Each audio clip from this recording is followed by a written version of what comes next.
Kasus BLBI sering disebut sebagai skandal keuangan terbesar di Indonesia. Jumlah uang yang dikeluarkan sangat besar, yakni 147,7 triliun rupiah kepada 48 bank. Penyalahgunaan atau penyimpangan penggunaan oleh bank penerima merugikan keuangan negara. Sudah banyak yang dihukum, namun beberapa di antaranya melarikan diri ke luar negeri. Bantuan Likuiditas Bank Indonesia atau BLBI adalah skema bantuan atau pinjaman yang diberikan Bank Indonesia kepada bank-bank yang mengalami masalah likuiditas pada saat terjadinya krisis moneter tahun 1998 di Indonesia. Skema ini dilakukan berdasarkan perjanjian Indonesia dengan IMF dalam mengatasi masalah krisis.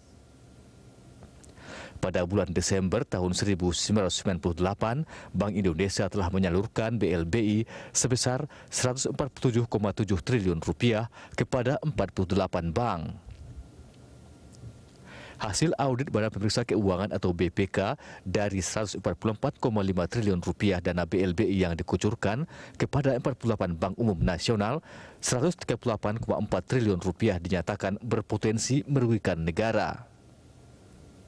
Dana-dana tersebut kurang jelas penggunaannya, juga terdapat penyimpangan dalam penyaluran maupun penggunaan dana BLBI yang dilakukan pemegang saham baik secara langsung atau tidak langsung melalui grup bank tersebut.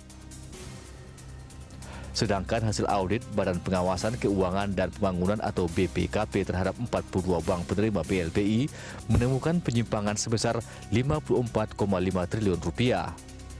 Sebanyak 5,3,4 triliun rupiah merupakan penyimpangan berindikasi korupsi dan tindak pidana perbankan.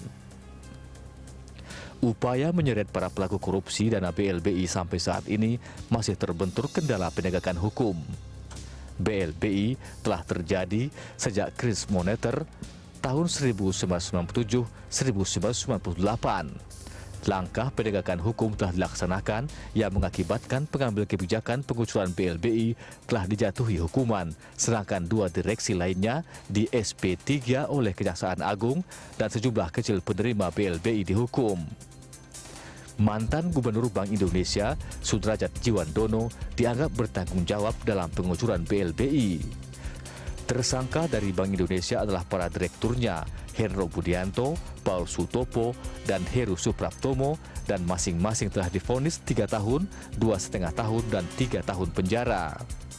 Dari pihak penerima BLBI, beberapa debitur yang diproses secara hukum, dan ada yang kasusnya dihentikan oleh pihak Kejaksaan Agung dengan alasan tidak cukup bukti adanya perbuatan korupsi. Beberapa nama lainnya melarikan diri sebelum kasusnya disidangkan. Tim Liputan, Berita 1.